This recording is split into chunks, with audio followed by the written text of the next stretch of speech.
Maman, c'est ça, ta façon de pas intervenir? Non, non, c'est ça. C'est une marionnette tenue. Non, non, je veux juste dire que comme on est chez Bruno, c'est Bruno qui devrait commencer. Non, non, maman, ça n'a aucune importance ce qu'il commence. D'abord, commence par Bruno. Non, maman, je commence pas par Bruno. S'il vous plaît, là, si ça te dérange pas, il y a une procédure à suivre. Ah ouais? Comment ça se fait d'abord que c'est pas important qui commence? Quoi? Ben non, tu peux pas employer procédure puis c'est pas important dans la même phrase, Carole. Imagine-toi, c'est comme ça qu'il faut atterrir les avions, là. Le pilote, il arrive sur la piste, il dit « Capitaine, capitaine, voyons, capitaine, voyons, capitaine, je sais pas c'est quoi son nom parce qu'il n'y a pas d'étiquette. » Les roues, là, elles sont-tu sorties? Ben, pas important la procédure. Ah, boin, à pas point, c'est quoi? Mordu de belle façon de commencer 2 semaines de vacances dans le sud. Maman, tu sais quoi? Quoi ça? Tu fais ça à tout coup. Arrête donc, Carole. J'ai jamais piloté un avion de ma sainte vie. À chaque fois que j'essaie de faire quelque chose par moi-même, tu viens tout gâcher. Là, tu deviens paranoïaque, cher. Ah oui? Qu'est-ce que tu fais de Tommy la lancette? Tommy la lancette? C'est de l'histoire ancienne, ça. Ah oui, ben, tu t'en souviens quand même. Ben, je m'en souviens. Je m'en souviens aussi. T'avais 16 ans, pis pas la moindre pointe de tonton en vue. J'ai failli t'acheter des lunettes, jusqu'à ce que le monde sache de quelle botte t'avais en face. Quand tu tournais sur la rue, les voisins disaient « Regarde, c'est la petite Lebrun, la fille qui a 2 dos. » Elle avance-tu dans le circuit? Non, je sais pas. Tommy la lancette, il n'a fait son frère sur la rue à 2 heures du matin chez nous. Il aurait été dangereux en vélo s'il avait eu une moto, lui. L'autre a couru en arrière avec son casque sur la tête. J'étais en amour. Il y a un amour, mon œil. Qu'est-ce qu'on connaît de l'amour à 16 ans? Surtout avec un bon à rien comme lui. Toi, de toute façon, si ça dépend juste de toi, je me trouverai jamais dedans. Ben, ça aiderait si t'arrêtais des électrocutés. Je t'ai sauvé. Tu m'as sauvé, toi. Il est bien trop tard pour me remercier. J'en ai pas l'intention. Je sais même pas de quoi tu parles. T'aurais pas été heureuse. Et je ne suis pas heureuse non plus. Peut-être que tu devrais te faire une thérapie à toi-même dans ce lobby, c'est tranquille. Ça, je le prends. Ça, je le prends. J'avais été un gars. Je suis très heureux d'avoir une fille. Assez, on perd notre temps. C'est vrai, ça. C'est pas juste Tommy la lancette. Il n'y a jamais un gars qui va faire ton affaire. C'est Rémi, mon vieux homme. Je m'en vais dans ma chambre. Dans ta chambre? Comment tu peux faire ça? Comment tu peux frapper ta propre mère? Je l'ai juste effleuré. Non, tu m'as frappé. Le bras est mort. Je ne le sens plus. Oh, mon Dieu! Carole, Carole. Non, non, non. Non, non, non. File-nous, je suis dans la vangue. Ça ne va pas, franchement. Carole? Maman, c'est ridicule. T'es encore là, toi? Carole, attends un peu. Attends un peu, il faut qu'on refait là. Carole, laisse-moi t'expliquer. Carole, laisse-moi t'expliquer. Oublie-moi pas. Elle m'a été en haut. Vous l'avez vu, là? Vous l'avez vu, hein? Elle m'a sauté dessus. Elle m'a agressé. Tout ça parce qu'elle a oublié ses mordides étiquettes. Je vais vous dire une affaire. Si Jésus m'apprend un jour et me demande de sacrifier un de mes enfants, ben, bonsoir. Elle est partie. C'est drôle, on dirait que je me sens mieux. Moi? Moi aussi. Et Geneviève, je suis. Je suis vraiment désolé.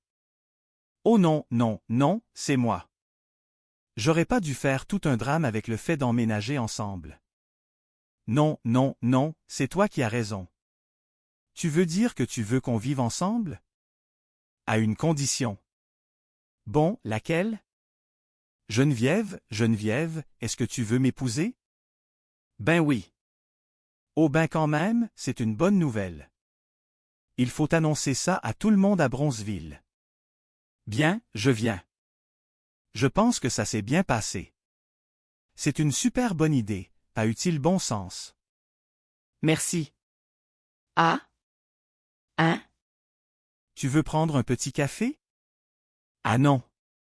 Cet homme-là, il pense que t'es accroché au bout d'une corde de budgie. Qu'est-ce qu'il veut encore? Je pense que t'es prêt pour mourir. Tu m'avoues que tu iras quand tu seras sûr? Non? Non, non, non.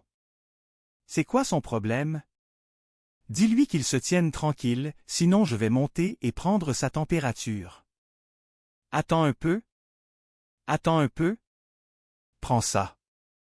C'est quoi ça? Un encyclopédie universelle. Un numéro de téléphone? Oui, c'est ça. C'est le numéro de Tommy Lalancette.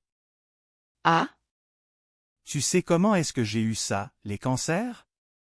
J'étais à mon cours de yoga. Je lévitais à côté de Margot, tu sais. Elle me parlait justement de Tommy Lalancette. Ben, sa femme, elle l'a trompé il y a 2 ans. Elle l'a sacré là avec 2 petits-enfants. C'est pas facile de se retrouver tout seul pour élever des jeunes enfants. J'en sais quelque chose. Par contre, je me suis dit peut-être qu'un petit coup de téléphone, ça lui ferait du bien. Tu sais, des fois, on reçoit un coup de téléphone. Allô? Ah? Mon deuxième fait du bien. Maman? Oui? Merci. Ça fait plaisir. Non, non, mais sérieux, là, je niaise pas. Merci. Je le sais que t'es sérieuse. Où tu m'appelles, là? C'est ça qu'on fait, nous autres, les mères. C'est ça qu'on fait. J'imagine que c'est comme ça que ça finit. Ben, dans le fond, je suis pas une ménagère ni une femme d'affaires. Je suis une maman. Puis, ça, là, c'est ça qu'on fait. Les mamans, là, c'est ça qu'on fait. N'empêche que t'as mis la lancette, c'est quand même un truc de cul. À qui tu parles, maman, là? Non, personne. Personne. Je me parle à moi-même. Personne d'important. Bonne nuit. Bienvenue chez Madame Lebrun. Dans cette demeure vibrante de vie, les journées ne se ressemblent jamais, portées par l'énergie débordante d'une femme au caractère bien trempé. Tout commence par une interpellation matinale de Grand-Papa qui se plaint de ne pas dormir depuis 3 jours. Germaine Lebrun, toujours active, s'affaire déjà. Elle fait un petit peu de ménage, s'arrêtant un instant pour confier qu'elle était justement à ce point de prendre une petite pause. Elle plaisante sur le mot ménage comme si c'était un travail de titan. Se trouvant bien sale, elle songe à se nourrir, mais se rend compte qu'elle a oublié d'ouvrir la cave pour Grand-Papa. Elle s'adresse à elle-même, se rappelant qu'elle a élevé 6 enfants tout seul sans qu'aucun ne lui donne autant de troubles que ce vieil homme. Elle revient à ses pensées sur le ménage. L'autre jour, M. Curie-Saint-Pierre lui a fait une petite visite. En regardant la maison, il lui a dit que Madame Lebrun et le bon Dieu tenaient une belle mêlée. Germaine a remercié, tout en pensant intérieurement qu'il faudrait voir le bordel quand c'est le bon Dieu qui s'en occupe tout seul. Pour elle, la vie se résume à une suite de tâches ménagères. À l'âge de 18 ans, elle s'est mariée avec Roger Lebrun. Elle explique s'être mariée à cause d'une maladie appelée la grossesse, et dès le lendemain, le ménage a repris de plus belle. Sa fille Carole entre alors en scène. Grand-Papa semble calme, et Germaine ignore pourquoi. Elle taquine Carole sur sa grosse date du soir. Carole proteste, disant que c'est juste un petit verre tranquille. Germaine, avec son franc-parler, rétorque que c'est ce que disent tous les hommes, pensant que la vodka est un lubrifiant pour faire tomber les petites culottes plus vite. Elle prévient sa fille qu'une seconde on sirote un pina colada et que la seconde d'après, on se retrouve chez le docteur à pousser vers le 10. Carole, un peu gênée, décide de partir sans prendre de café, craignant d'être en retard. Germaine conclut avec humour que si l'homme arrive en retard, il finira par venir trop vite. Germaine ne se voit pas uniquement comme une ménagère. Elle tient aussi un kiosque au marché, vendant des fruits et des légumes, ce qui fait d'elle une femme d'affaires. Elle n'apprécie guère les clients qui touchent à sa marchandise. Elle raconte avoir dit à une femme qu'une banane n'est pas une bisoune et qu'elle ne grossira pas à force de la tenter. Son fils Bruno arrive, l'air triste. Germaine s'inquiète, se demandant s'il a des problèmes avec la police, mais il lui annonce que Geneviève a cassé. Germaine qualifie aussitôt la jeune femme d'écœurante, même si Bruno la défend. Il ne veut pas en parler, et bien que Germaine insiste, elle finit par lui offrir un biscuit avant qu'il ne retourne au travail. La nuit tombe, mais Carole n'arrive pas à dormir, trop préoccupée par Bruno et Geneviève. Germaine admire la persévérance de sa fille qui étudie tout en travaillant comme serveuse. Elle est fière de l'avoir élevée seule en tant que veuve. Cependant, la tranquillité est rompue par Grandpapa qui dit ne pas se sentir bien. À 92 ans, Germaine trouve cela normal, mais sous l'insistance de Carole, elle accepte d'appeler le docteur Lépine, même si celui-ci charge 100 piastres sous la table. Elle plaisante sur le fait que Grandpapa est au moins assuré pour ses funérailles. Le malaise de Grandpapa semble lié à la mort de sa perruche le matin même. Le docteur Lépine arrive pour examiner le beau-père. Germaine lui dit de prendre son temps, car Grandpapa n'est pas pressé d'aller au ciel. Le docteur demande des tests approfondis, incluant des échantillons de sel et d'urine, ce que Germaine traduit grossièrement à Grandpapa en disant qu'il veut ses bobettes. Le docteur doit prendre la température rectale. Une confusion s'ensuit alors que la famille entre pour fêter l'anniversaire de Grandpapa au moment le plus inopportun. Le thermomètre disparaît accidentellement, causant une panique.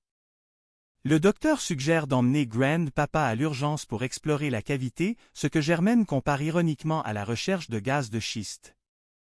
Plus tard, Carole cherche ses livres de psychologie. Germaine veut s'impliquer pour aider Bruno et Geneviève, se voyant comme une leader, mais Carole lui demande de ne pas intervenir. Malgré sa promesse, Germaine confronte Geneviève lorsqu'elle passe à la maison. Elle lui suggère de s'excuser auprès de Bruno. Geneviève, exaspérée, vide son sac, disant qu'elle est désolée d'avoir rencontré Bruno et surtout désolée qu'ils doivent vivre avec une mère aussi dominante. Bruno arrive et Geneviève lui annonce qu'ils rompent définitivement. Bruno est dévasté, surtout lorsqu'il apprend que Geneviève voulait emménager avec lui alors qu'il n'était pas prêt. Germaine tente de le consoler à sa manière, en criant qu'elle est sa mère et qu'elle sait ce qui est bon pour lui. La conversation dévie sur les rendez-vous galants. Carole affirme que sa date n'était pas un désastre, mais elle ne reverra plus l'homme. Madame Dufour et Margot se joignent à la discussion. Elles parlent des hommes et de leur comportement pervers. Margot raconte une histoire traumatisante au cinéma où un homme se serait exposé à côté d'elle. La discussion devient de plus en plus excentrique, abordant même l'achat de vibrateurs, ce que Germaine tourne en dérision. Germaine appelle ensuite la clinique pour prendre des nouvelles de Grandpapa, Adélard Lebrun. Elle plaisante sur le don d'organes, pensant que c'est le menu du souper. Plus tard, elle discute avec Carole de la séance de psychothérapie que cette dernière veut organiser pour Bruno et Geneviève. Germaine est sceptique, affirmant que de son temps, on réglait les problèmes entre adultes sans arbitre. La séance de thérapie commence dans le salon, mais Germaine, qui avait promis d'être une petite mouche, ne peut s'empêcher d'intervenir. Elle réclame des étiquettes avec les noms, créant une dispute sur la